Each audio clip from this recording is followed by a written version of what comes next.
On est parti, sans filet.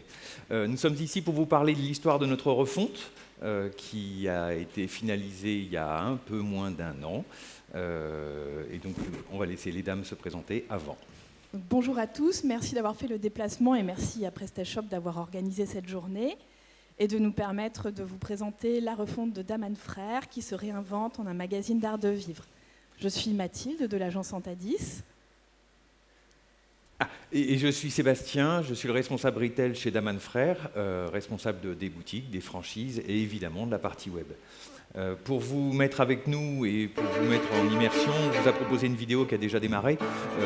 On préfère les vidéos aux grands mots, donc une vidéo d'1 minute. Évidemment.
Daman Frères, depuis 200 ans, propose, produit, aromatise, conditionne, vend du thé et des plantes à infusion.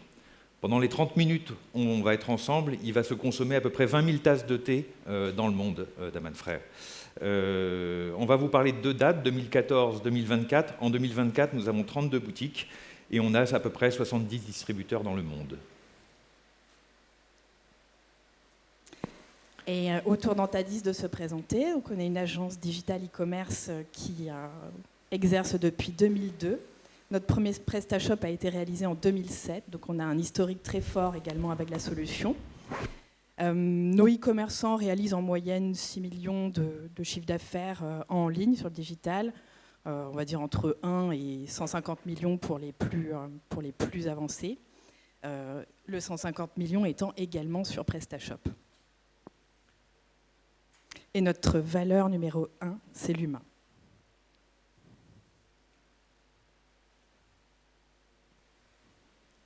Je pense que je ne pointe pas vers le bon endroit. Ok. 2014. Ah, on a perdu le son. 2014, c'est la première fois qu'on se rencontre avec Antadis. On a déjà un site web qui fait 600 000 € par an. On a uniquement 2 personnes qui s'occupent du site web, dont votre serviteur.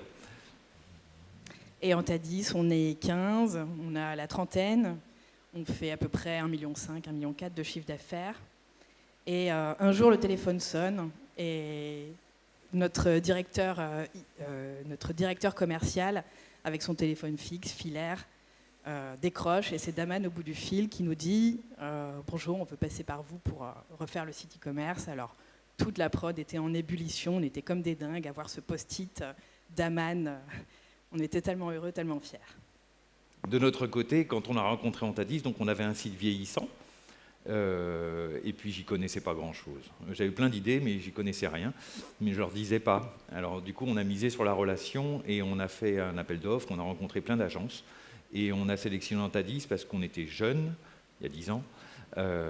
Ils avaient un certain nombre de systèmes de valeurs. Moi, je pensais que j'y comprenais plein, j'y comprenais rien, mais par contre, ils ne me le disaient pas. Et j'ai trouvé ça plutôt élégant. Et on s'est réunis, quand j'ai dit au PDG de l'époque, c'est Antadis, parce qu'on avait fait notre choix. Il m'a dit, mais pourquoi? Je lui ai dit, écoute, je ne comprends pas ce qu'il me raconte. Par contre, ce sont des gens bien. Et du coup, comme on voulait miser, et on avait déjà changé de prestataire, et on voulait miser sur une mission longue, sur une vie longue avec ce prestataire-là, c'est ainsi qu'on a choisi Antadis. Et donc en 2014, on s'est lancé dans la première refonte du site sur PrestaShop. Et au cours de cette refonte, donc on a fait bosser comme des dingues les équipes de Daman pour notamment qualifier tout le catalogue produit pour délivrer une expérience produit vraiment aboutie. C'était vraiment pas mal. Le site a eu d'ailleurs le prix du PrestaShop Award en 2016. Donc on était plutôt très satisfait du résultat.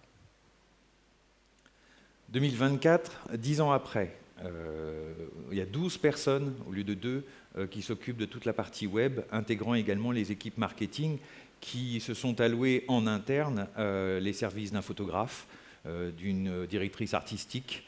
On a étoffé en interne nos équipes. Aujourd'hui, le site est passé de 600 000 € à 4 millions d'euros et il continue de s'envoler. Et il va faire probablement beaucoup plus, en tout cas, c'est pour ça qu'on a travaillé. Antadis, 10 ans plus tard, on est 95, on fait à peu près 11 millions de chiffre d'affaires, et puis on a 10 ans de plus, des enfants, etc. Et 10 ans sur le digital, c'est très long.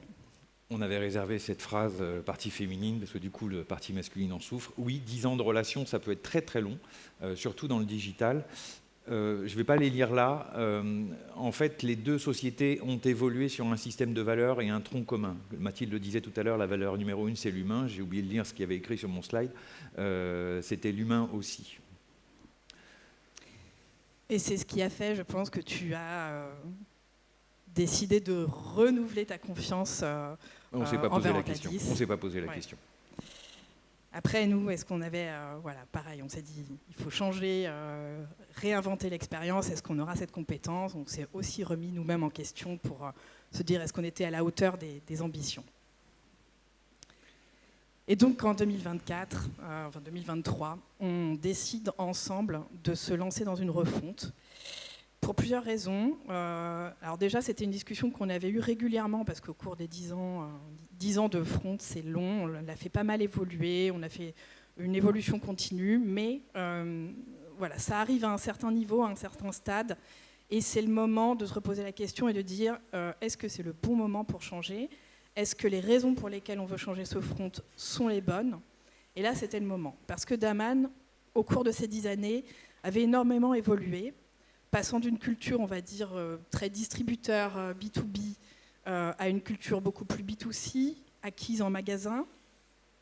Et là, on se retrouvait du coup avec un site quelque part un peu à la traîne, qui proposait plus cette expérience de marque, c'était plus cohérent. Il y avait une expérience délivrée en boutique avec un discours auprès des clients très fort, très accompagnant, très pédagogique, qu'on n'avait pas sur le site. Alors certes, il performait très bien, il avait un taux de conversion globalement hyper bon, mais voilà, c'était plus l'expérience que la marque devait proposer et il fallait réinsuffler, réinjecter quelque chose de nouveau. C'était le bon moment, mais ce n'était pas le même moment. Quand on refait un site et qui fait à peu près 1 500 € par jour, évidemment, l'histoire d'une refonte n'est pas la même quand ça représente 4 millions, 4 millions 5. Quand on décide d'y aller avec les mêmes équipes, est-ce qu'on a mûri, mais est-ce qu'on a changé? Et l'enjeu était, on aurait légitimement pu se poser la question, ok, on ne va pas arriver à regagner d'autres prix, on ne va pas arriver à performer, c'est peut-être le moment de changer d'agence. On ne s'est absolument pas posé la question parce qu'on avait fait les mêmes constats. C'était le bon moment, mais ce n'était pas du tout le même moment et les enjeux étaient tout à fait différents. On jouait avec 4 millions d'euros. Alors 4 millions, c'est vrai que certains en font beaucoup plus dans la pièce, d'autres en font peut-être un peu moins. En tout cas, pendant ces 10 années-là, on t'a dit ça va faire un paquet de refontes, de replatforming. Et ce qu'on a appris, c'est que quand on se lance dans une refonte, il faut déjà comprendre et bien identifier ce qui fait les forces du site en place. Déjà, dans l'optique de préserver le chiffre d'affaires qui est existant pour ensuite, évidemment, le faire se développer. Mais en un, c'est de comprendre les forces et les faiblesses de l'existant. Et ensuite, comme on est à l'origine du premier site, aussi, quelque part, faire le bilan et tourner la page, se dire, OK, c'était un beau site, c'était même un flagship pour Antadis pendant de nombreuses années. Et maintenant, voilà, il faut tourner la page et passer à autre chose. L'erreur qu'on avait fait en 2014, c'est qu'on avait voulu tous avoir un avis sur les choses. C'est-à-dire, le moindre picto, on était 10. La moindre photo, la moindre disposition devait être 20, et chacun avec une part de parole en interne chez Daman égale. Pour être sûr qu'on ne reproduise pas cette bêtise, vu l'enjeu, on a fait le sens contraire. Au lieu de sécuriser à fond la partie création. On a juste pris notre directrice artistique en interne, Mathilde, d'Antadis pour le digital. On les a enfermées elles se sont enfermées dans une pièce pendant 3 jours. En 1 heure, elles ont trouvé l'idée. Il a fallu 2 autres jours pour s'étayer ça. Et on a complètement libéré la partie créa. On en était d'autant plus libre qu'on avait réglé le problème du back-office. C'est-à-dire qu'on s'était dit, on garde PrestaShop, ça fonctionne, c'est relié de partout, par tous les ERP qu'on peut avoir, y compris sur la partie manufacture. On ne touche pas au back-office. Il est stable, les connecteurs, on y a passé un temps fou, il fonctionne. Donc du coup, on a pu totalement se libérer de la partie technique, dont je ne vais même pas vous parler moi aujourd'hui, puisqu'on a fait ça. On a dit en Tadis, la partie technique, on n'en veut pas. Nous sommes des vendeurs de thé, on vous la délègue. Alors, toi, tu ne vas pas en parler, mais moi, j'en toucherai quelques mots. Évidemment. Ils vont tous partir. Pour la partie marque, ancrer la marque dans une approche magazine. Ce choix-là, il a été fait en 1 heure auprès de nos 2 directrices artistiques respectives.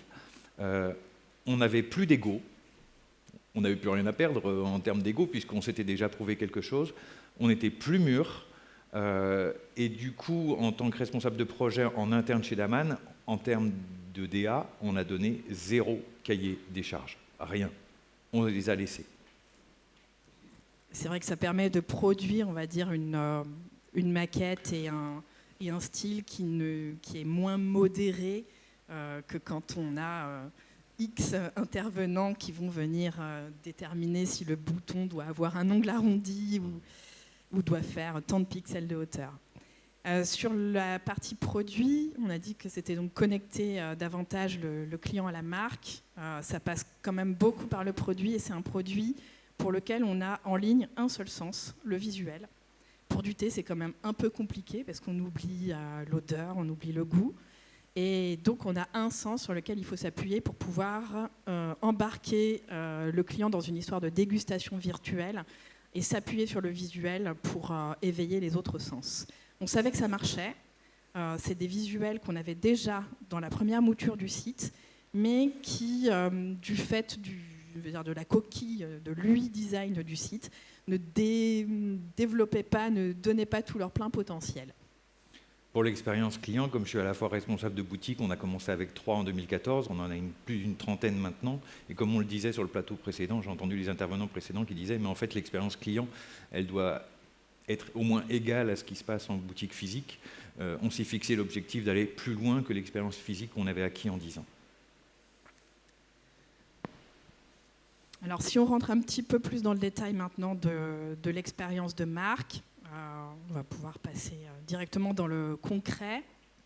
L'approche magazine, je l'ai dit tout à l'heure, en fait c'est l'angle par lequel on a voulu attaquer. Pourquoi ? Parce que c'est un directeur commercial qui va vous dire ça, si ça sort d'ici, je sais que c'est vous. On ne fait pas de commerce quand on vend nos produits. On va éduquer. Tous les gens pensent que le thé est une poudre noire, donc vous imaginez bien l'endroit duquel on peut prendre la plupart des consommateurs. Du coup, on va aller à ce niveau-là. Et du coup, on est complètement dans la pédagogie et l'explication. Et comme on a tous les métiers embarqués, comme on l'a vu sur la vidéo, sur la production du thé, bah en fait, on va tout simplement expliquer ce qu'on fait. Et c'est ainsi que du coup, on s'est dit, mais l'approche magazine, c'est parfait. Ça va pouvoir nous embarquer sur des actualités, sur de l'institutionnel. Et on a complètement plongé dans ce choix-là. Un petit avant-après, ça c'était donc le site V1, qui est toujours utilisé par le distributeur italien. C'est pour ça qu'on a la possibilité de vous montrer la collection Tour Eiffel présentée telle qu'elle aurait été présentée dans la V1. Donc on a une home, une fiche produit, mais quelque part, basta. C'était pas mal, mais quelque part, basta. Et pour la nouvelle expérience, sur la home, on a non plus une collection, mais 3 collections, donc 3 vitrines. Et chacune de ces vitrines ensuite va pointer vers une landing, une méga vitrine, complètement personnalisable par la marque pour aller beaucoup plus loin dans le storytelling de la collection, avec du texte, de la vidéo, des encarts visuels beaucoup plus immersifs, des remontées produits du choix de la marque. Et chaque collection, chaque vitrine peut être composée et assemblée en fonction de la largeur de la gamme en question. Jusqu'à la fiche produit, où on peut voir effectivement un degré d'immersion bien supérieur, avec les produits en relation, la mise en avant de la collection, etc.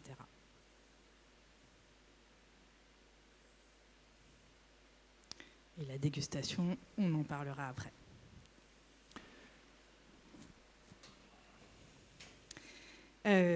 Cette expérience de marque, elle se diffuse de deux manières. Dans le parcours d'achat, pour décloisonner les contenus et apporter un niveau de pédagogie supplémentaire dans les différents, sans avoir à chercher ces contenus, donc dans les fiches produits, dans le menu, dans les listings. L'idée, c'est d'accompagner et d'être beaucoup plus pédagogue en termes de description des origines, des saveurs, des sensations. Donc on vous montrera quelques exemples. Et également dans le blog qui a été complètement refondu et transformé en un véritable magazine pour éviter en gros une logique d'empilement des articles les uns sur les autres que plus personne ne va consulter. Donc on a complètement retravaillé l'architecture de l'information et les gabarits en relation pour transformer vraiment ce blog en un magazine. Ça donne ça. Donc là, c'est l'exemple du média dans lequel on est dans la rubrique cuisine, par exemple. On a des recettes autour du thé, et là particulièrement les recettes à base de thé vert, parce qu'on a aussi des recettes à base d'autres infusions. On rentre dans une recette, on a l'immersion, on a le descriptif de la recette, les produits en relation, les types de thé en relation. Voilà, on va beaucoup plus loin que simplement un article de blog. C'est tout un univers qui s'ouvre à nous en fonction de la clé d'entrée qu'on a choisie, jusqu'au produit qui permet de réaliser cette recette, par exemple. On va passer directement à la suite. Là, c'est l'exemple inverse, c'est-à-dire dans le parcours d'achat, à partir d'une fiche produit de thé d'origine, où on peut découvrir l'origine, le jardin précis dont est issu ce produit.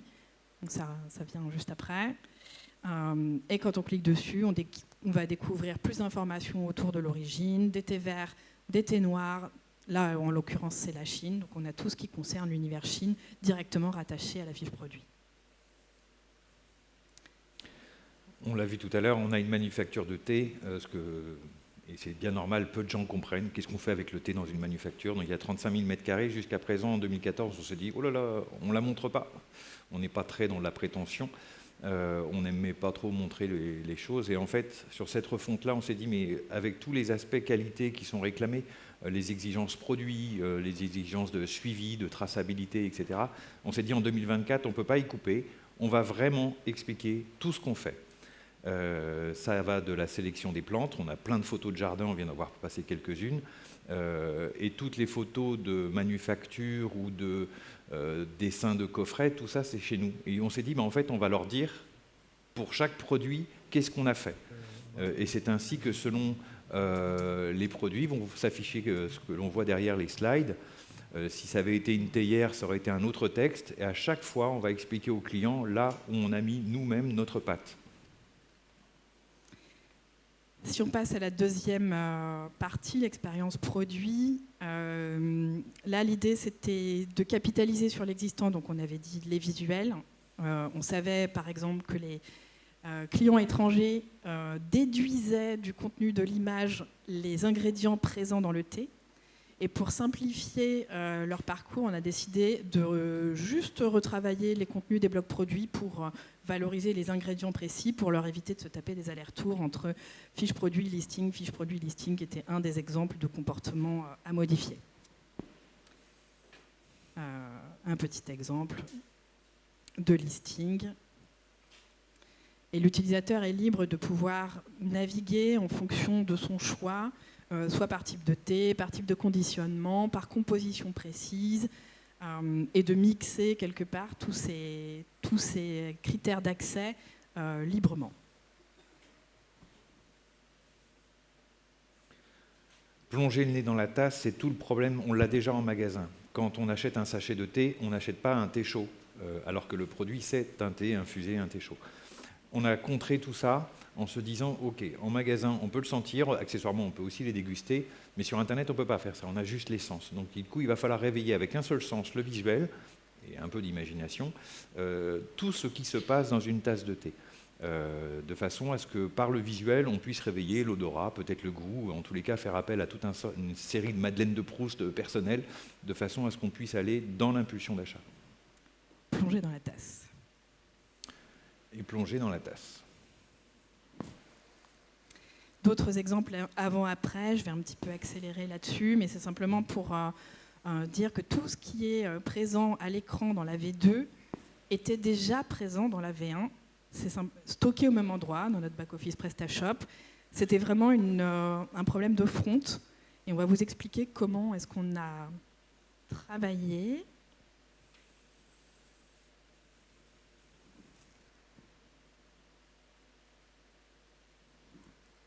Ok, voilà, travailler autour de l'amélioration de cette expérience client. Donc c'est passé d'abord par une grosse phase de conception et d'audit ergonomique, avec audit guidelines MEBAR, questionnaire utilisateur, carte de chaleur, data checking, questionnaire assez avancé. Et dans les verbatims, on avait des verbatims du genre tout est parfait, merci, etc. Ça, c'était donc les avis des utilisateurs sur le premier site. Quand on voit ça, on se dit ça ne m'arrange pas du tout pour la refonte. Pas du tout. C'est très flatteur. Pourquoi on a changé mais c'est chaud. C'est problématique. Donc on a identifié grâce à ces questionnaires, ce data checking, ces cartes de chaleur, tous les éléments qu'il s'agissait absolument de préserver. Et on a identifié quelques points faibles, mais ce n'était pas un enjeu UX. La refonte, ce n'était pas une refonte UX, c'était vraiment une refonte de marque, d'expérience de marque. Sur la deuxième ceinture bretelle, on va dire qu'on s'est mis pour cette refonte, c'est la sécurisation du déploiement. Et je tiens notamment à remercier l'agence SEO Foxglove, qui est notre partenaire sur ce projet et qui nous a accompagnés dans ce déploiement A/B testé, continu, et qui a permis donc de mesurer, d'ouvrir progressivement à une part de l'audience de plus en plus large et de mesurer et d'ajuster quand on était éventuellement trop expérientiel sur certains aspects ou au contraire peut-être pas assez. Et voilà, donc on a réutilisé les mêmes outils qu'en phase de conception. On a monitoré tout ça dans un double plan de tagage, etc. Donc c'était vraiment ceinture bretelle pour le lancement, pour s'assurer qu'on n'allait pas trop loin dans l'immersion et qu'on n'allait pas trop disrupter une expérience utilisateur jugée préalablement satisfaisante. En termes de moyens, pour mettre ça en place, on a dit tout à l'heure, on s'était débarrassé du sujet technique. Débarrassé, pas tant que ça, parce qu'on avait pris 2 décisions. La première, c'était de partir sur un projet headless. Je vous expliquerai ce que ça signifie. Et de s'assurer de développer toute cette partie contenu autour de la pédagogie en s'appuyant sur un outil de contribution ultra performant. Alors le headless, c'est un terme un peu barbare, ça signifie couper la tête. En 2014, donc, on avait fait le choix de PrestaShop, on appelle ça une architecture monolithique. Et en 2024, pour libérer la marque, on a décidé donc de continuer de capitaliser sur PrestaShop en back-office, mais de choisir un front headless, donc de couper la tête du back-office de PrestaShop. Un petit schéma qui le montre sur le côté. Pour plusieurs raisons. D'abord parce que le back-office, il est stable, il est en place, il a son SI qui tourne. On n'a pas envie de le toucher et il a un cycle de vie qui est plutôt long. A l'inverse, le front, il a des besoins d'évolutivité beaucoup plus rapides. Il est obsolète assez rapidement, même si on fait du travail d'amélioration continue. Il a un cycle de vie beaucoup plus court, il a des besoins de plus grande flexibilité et plus de vélocité. Quand on refond un site, quand on se lance dans un chantier comme ça, si on le refond totalement, on peut être parti sur un projet sans fin qui épuise les équipes. Là, l'idée, c'était de se dire on ne touche pas à ce qui marche et on refond juste la partie dont on a besoin pour aller vers une architecture dite de commerce composable. Donc PrestaShop en BO jusqu'à quand ? Jusqu'à ce qu'on en ait marre, jusqu'à ce que ça ne marche plus. Et pour l'instant, on n'en a pas marre. Ça marche très bien. Petit aparté, on maintient quand même la version de PHP à jour, parce que pour des histoires de sécurité notamment. Mais le jour où on décide, on redevient maître de la décision de quand on va souhaiter migrer vers un PrestaShop 8 ou autre version. On n'est plus sous la contrainte de cette temporalité du front. On a notre front, il est là, il est peinard. On a notre back-office, il est là, il est peinard. Ils ne sont plus liés, à part par l'API qui envoie les données donc, dans le front. Un logo drop des technos utilisés pour développer ce front, qui s'appuie sur les logiques d'Atomic Design et de Design System, ce qui sous-entend que le jour où on veut remodifier certains éléments du design, on le fait à un endroit, on appuie sur le bouton et ça se diffuse sur tous les gabarits sans avoir à faire quasiment de recettes. En termes de gains, en termes de TMA, c'est énorme, c'est colossal. Ça nous permet d'avoir vraiment ce côté flexible et évolutif du front. Un petit schéma récapitulatif de la logique de commerce composable avec les différentes briques qui composent le back-office, cette API Gateway au milieu qui envoie le tout à PrestaShop. Résultat, grâce à ce choix de front développé en headless, avec les technos qu'on a pu voir précédemment, on passe les Core Web Vitals malgré le caractère extrêmement immersif du front qui s'appuie sur beaucoup de visuels et qui, en temps normal, on va dire, pas développé en headless, aurait dégradé, plombé la note et on n'aurait jamais obtenu ce résultat-là. Content Experience, on s'appuie sur un outil qui s'appelle Prismic. C'est peu courant, je pense, de trouver des Prismic raccordés à PrestaShop. On en a quelques-uns. Prismic, peut-être que vous êtes plus familier d'outils ou de modules type Pretty Blocks ou Creative Elements. Prismic, c'est un peu tout ça et en même temps pas vraiment. C'est pas un page builder au sens où la marque n'est pas laissée totalement libre. Elle est quand même cadrée dans une forme de créativité guidée et accompagnée. Et donc, notamment pour des sujets de performance sur mobile. Et donc, en maîtrise totale de la web perf et du rendu sur les différents devices. Et c'est plus qu'un Pretty Block qui permet d'insérer des zones de contenu, des blocs custom à différents niveaux du parcours. C'est quelque part tout ça réuni, mais dans un outil en plus de contribution vraiment surpuissant, avec des logiques de workflow, avec des logiques d'integration fields, de traduction, de type de contenu. Tout est piloté dans cet outil. En gros, on a sorti de PrestaShop toute la dimension contenu pour la centraliser. C'est comme si vous aviez un WordPress et tout un tas de modules de contribution, mais le tout dans un seul outil. Liberté de composer, du coup, je vais vous parler sur le peu de temps qui reste de l'expérience utilisateur, mais de marque. Du coup, on n'a pas changé le front. Les données produits sont restées au même endroit. Elles s'alimentent de la même façon qu'auparavant. Tout ça, ça n'a pas changé. C'est simplement qu'on a travaillé sur des gabarits pour pouvoir les présenter différemment. En revanche, toute la partie éditoriale, puisqu'on a choisi de le faire sur un magazine, là, par contre, elle a été gérée ailleurs que sur PrestaShop.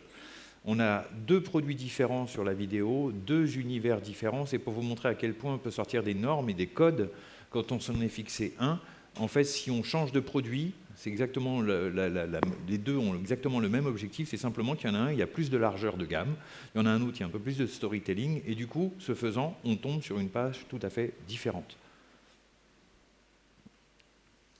Une petite vue en back-office pour illustrer le back-office de Prismic avec la notion des types de contenus, c'est-à-dire que je peux créer des pages origines, je peux créer des pages sensations, des pages... même la home est pilotée par Prismic.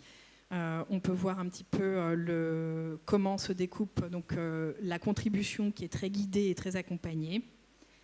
Et la bibliothèque de tranches de slides, donc c'est des bibliothèques de style un petit peu dans l'esprit de Pretty Block et la manière dont elles peuvent être éditées. Et ce qu'on appelle les integration fields, qui sont des relations, des produits qui remontent dans l'outil pour décider exactement du produit ou des collections ou des catégories de n'importe quelle typologie de données que l'on pourrait souhaiter voir remonter à un endroit du site. Les résultats, on a préparé quelques résultats chiffrés, parce qu'évidemment, si on s'était planté, je pense qu'on ne serait peut-être pas venu aujourd'hui. On est loin de s'être planté. Le vrai résultat, ce n'est pas celui qui est derrière en chiffres, c'est le résultat à l'utilisation. Pour nous, ça s'est largement simplifié. On peut faire des gabarits, comme on a vu tout à l'heure sur la gamme Tour Eiffel, où généralement la marque se lasse un peu de son propre site parce qu'elle y est constamment. Bon, moi, je la regarde avec fierté. Tout à l'heure, je n'avais pas envie de regarder le petit écran. Je me dis, tiens, ça fait quoi sur un grand? Le résultat, au-delà des chiffres, c'est qu'on a une ergonomie de travail, une méthodologie qui change du tout au tout. Et quand je regarde le site, comme les 12 personnes qui travaillent dessus, quand on le regarde, on se dit « Ah, c'est nous !»